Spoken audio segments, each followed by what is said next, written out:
अगर आज ब्रह्मांड धड़क रहा है तो उसका कारण है उसकी प्राण ऊर्जा जो समाहित है उन चमत्कारी तत्वों में जिन्हें पंचभूत तत्व कहा जाता है।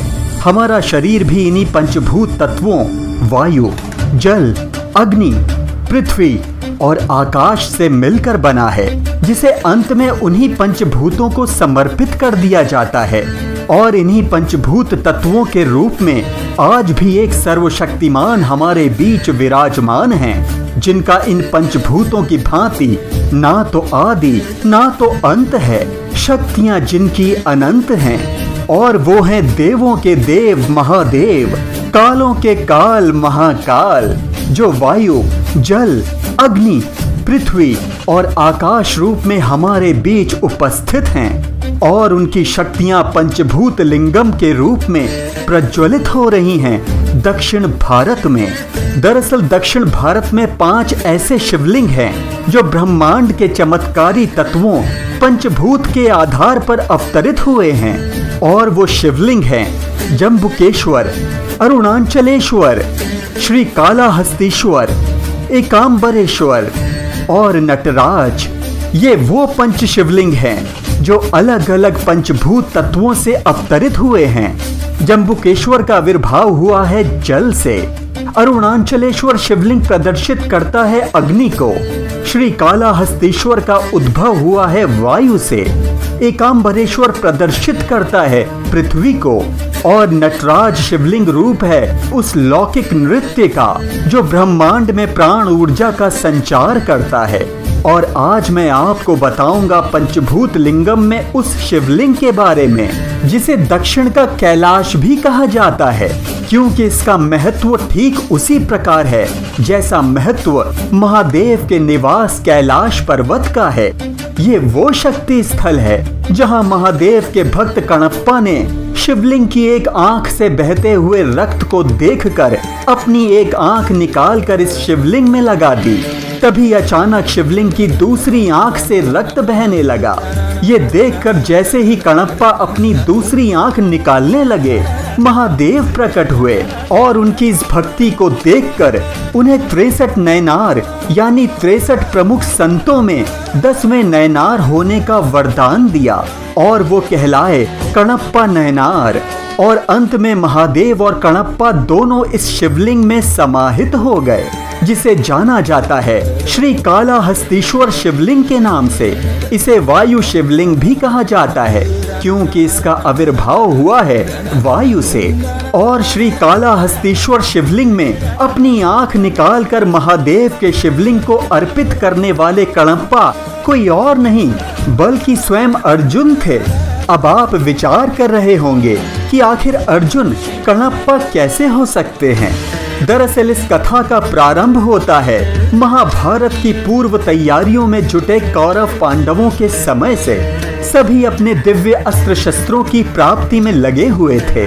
अर्जुन भी दिव्यास्त्र की प्राप्ति के उद्देश्य से शिवलिंग के समक्ष महादेव की तपस्या कर रहे थे और उनकी परीक्षा लेने के उद्देश्य से भगवान शिव एक शिकारी के रूप में प्रकट हुए।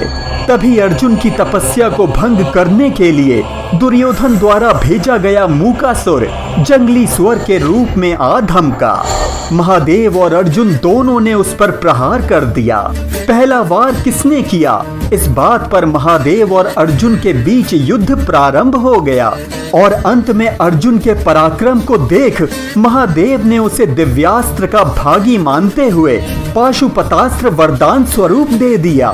परंतु अर्जुन के मन में जन्मे सर्वश्रेष्ठ योद्धा रूपी अहंकार ने उसे भागी बना दिया कलयुग में पुनः जन्म लेने का। और उनका जन्म हुआ महादेव के भक्त कणप्पा के रूप में। मान्यता है कि कणप्पा ने कलयुग में आंध्र प्रदेश स्थित उसी शिवलिंग की भक्ति की जिसके समक्ष द्वापर में उनके पूर्व जन्म अर्जुन ने पशुपतास्त्र के लिए तपस्या की थी। और उस शिवलिंग का नाम है श्री कालाहस्तीश्वर, जिसका उल्लेख स्कंद पुराण, शिव पुराण और लिंग पुराण में देखा जा सकता है। और अब बात श्री कालाहस्तीश्वर के उस रहस्य की जिससे जुड़ा हुआ है मकड़ी, सांप और हाथी का अद्भुत योग। दरअसल श्री कालाहस्तीश्वर में श्री का अर्थ है मकड़ी, काला अर्थात सांप और हस्ती कहते हैं हाथी को। आखिर क्या है इस शिवलिंग का मकड़ी, सांप और हाथी से जुड़ा योग, ये जानने के लिए हमें चलना होगा आंध्र प्रदेश स्थित तिरुपति मंदिर से 36 किलोमीटर दूर एक गांव जिसका नाम है श्री कालाहस्ती, और यहीं स्थित है पंचभूत शिवलिंगों में से एक वायु शिवलिंग, जिसे श्री कालाहस्तीश्वर शिवलिंग कहते हैं। इसके गर्भगृह में एक ऐसा दीपक है जिसकी लौ सदैव गतिशील रहती है। वो लौ ऐसे हिलती रहती है जैसे कोई हवा लगातार उसे हिला रही हो, जबकि उस गर्भगृह में किसी भी प्रकार की हवा नहीं चलती जो उसे हिला सके। प्रवेश द्वार को बंद करने के पश्चात भी ये दीपक की लौ हिलती रहती है। मान्यता है कि शिवलिंग के पंचभूत तत्व वायु के प्रभाव से ये लौ हिलती रहती है। इस शिवलिंग की स्थापना किसी ने नहीं की, बल्कि ये स्वयंभू है, अर्थात ये स्वयं प्रकट हुआ है जिसे कोई भी स्पर्श नहीं करता। यहाँ तक कि पुजारी भी इसे स्पर्श नहीं करते। पवित्र धागा, चंदन और पुष्प उत्सव मूर्ति को अर्पित किए जाते हैं, मुख्य शिवलिंग को नहीं। अब बात उस योग की जो जुड़ा हुआ है इस शिवलिंग से। दरअसल पुराणों में उल्लेखित एक घटना के अनुसार एक मकड़ी, सांप और हाथी भगवान शिव के भक्त थे। वो सदैव जंगल में स्थापित इस शिवलिंग की पूजा किया करते थे, परंतु उनकी पूजा अनजाने में एक दूसरे के लिए समस्या उत्पन्न कर रही थी।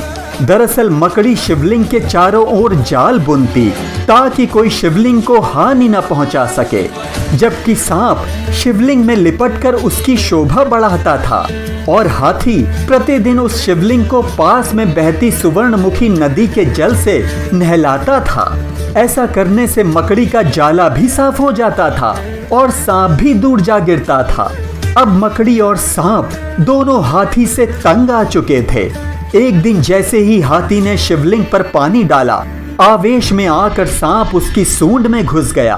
तभी हाथी ने अपनी सूंड को शिवलिंग में पटका, जिससे मकड़ी कुचलकर मारी गई, सर्प भी मारा गया और अंत में सर्प के विष से हाथी की भी मृत्यु हो गई।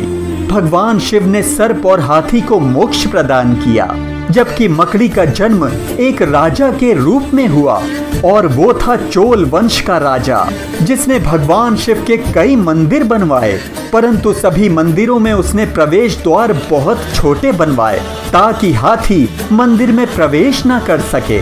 आखिर हाथी से उसकी शत्रुता पूर्व जन्म से जो चली आ रही थी। तो दोस्तों, श्रावण मास के पावन अवसर पर ये था पंचभूत शिवलिंगों का रहस्य। आपको आज की गाथा कैसी लगी हमें अवश्य बताइएगा।